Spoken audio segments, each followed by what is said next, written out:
In the early 1990s, the biggest fear of Western policymakers was the kind of situation that is commonly referred to in academia as Yugoslavia with nukes. This of course refers to the collapse of the Soviet Union, and its collapse turning into a giant mess with a nuclear backdrop. Thankfully for the world, the breakup was relatively peaceful. Relatively. But this simply didn't last because Russia, seeking to reinforce itself as still being a world power after losing most of its empire, began a revanchist streak that has culminated with its invasion of Ukraine in 2014. Before this though, one of the most tragic and lesser known of these was the war in Abkhazia, a region which is internationally recognised as part of Georgia, but today is a puppet state of the Kremlin. It was here in the summer of 1992 that the armed conflict erupted when a local separatist force, supported by Russian troops, moved against the Georgian government. While Georgian forces fought to preserve the country's territorial integrity, Russia's involvement on the side of the separatists would prove decisive, and Moscow significantly would escalate the conflict, leaving civilians stuck in the middle with little hope for rescue.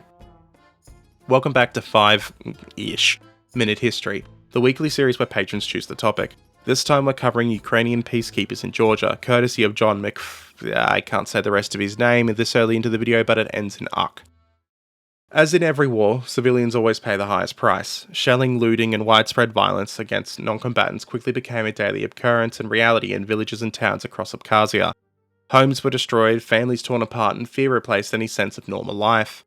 More than half the region's population of around 250,000 people would attempt to flee the combat zone, and forced displacement became the only chance for survival.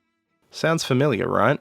Many civilians tried to evacuate to safer central parts of Georgia, and their escape routes led through the Caucasus Mountains, a formidable natural barrier that turned into a very deadly trap. This isn't the first time that a large group of people have been trapped in the Caucasus either. It happened during the Ottoman advance into the Russian Empire in World War I, where scores of men died to the elements. At first, the timing would seem favourable to allow civilians to leave though, as it was mild autumn. With a relatively calm weather in the lowlands, people fled their homes, believing that the journey would be difficult but manageable. They left behind places of warmth, stocked kitchens, and the basic comforts of daily life, assuming that they would be able to find safety elsewhere. But once the refugees reached the mountains, the reality would set in. As evacuation routes climbed to altitudes of up to 3,000 metres, temperatures at night dropped as low as -8 degrees Celsius. Men, women and children and the elderly suddenly found themselves exposed to freezing cold, strong winds and thin mountain air. Due to how fast they had fled too, most had no proper winter clothing, sturdy footwear or supplies for these conditions. Food and water quickly ran out during the long journey, and exhaustion would take its toll. The danger was compounded by ongoing fighting nearby, and bandit raids that targeted the vulnerable groups of refugees, turning the refugee paths into a war zone in and of themselves. The state of Georgia, meanwhile, already weakened by internal instability and limited resources, was unable to organise a large-scale evacuation on its own. By autumn of 1993, the situation had become catastrophic, and Georgian President Eduard Shevardnadze appealed to the international community, calling on governments to take part in a peacekeeping operation and humanitarian mission to save trapped civilians in the mountains. Many countries would hesitate, citing local risks, logistical challenges, and political concerns. Only one country actually responded immediately, and that was Ukraine. In October 1993, following a direct appeal to Ukrainian President Leonid Kravchuk, Ukraine made a swift and decisive choice. Kravchuk ordered the urgent formation of a humanitarian and evacuation group to assist Georgia. Within days, a substantial aviation group was assembled, and it included 15 Mi-8 transports, 2 Ka-27s, and 1 An-12 transport aircraft. Each aircraft was assigned a full crew, along with technical specialists and mechanics and support personnel.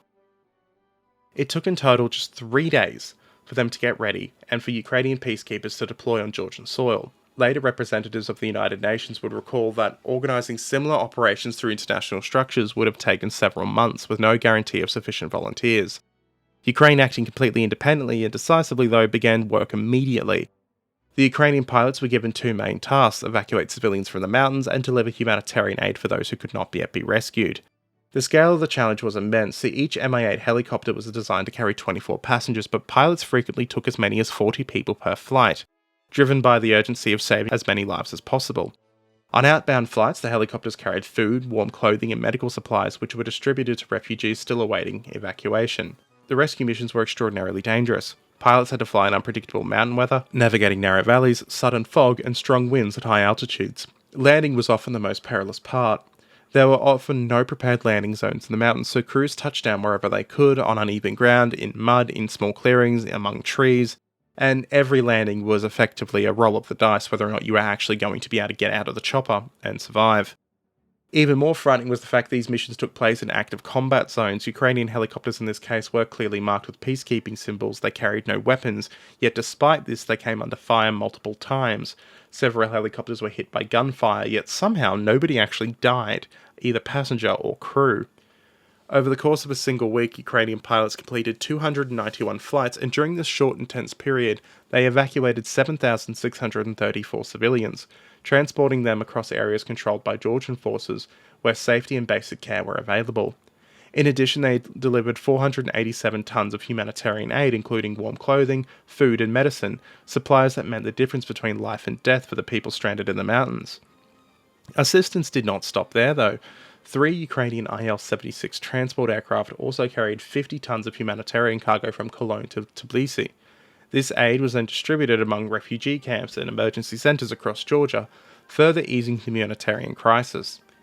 This mission marked one of Ukraine's first major international peacekeeping operations as an independent state.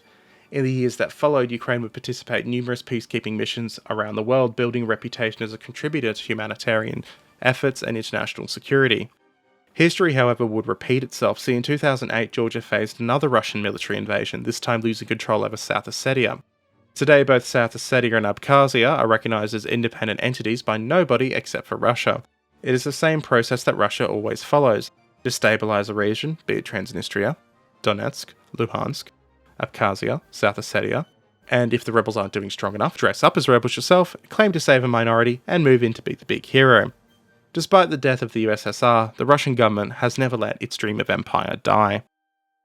Thank you for joining me again for another 5-ish minute video, and thank you again to my patrons for their support. I'll catch you all next time.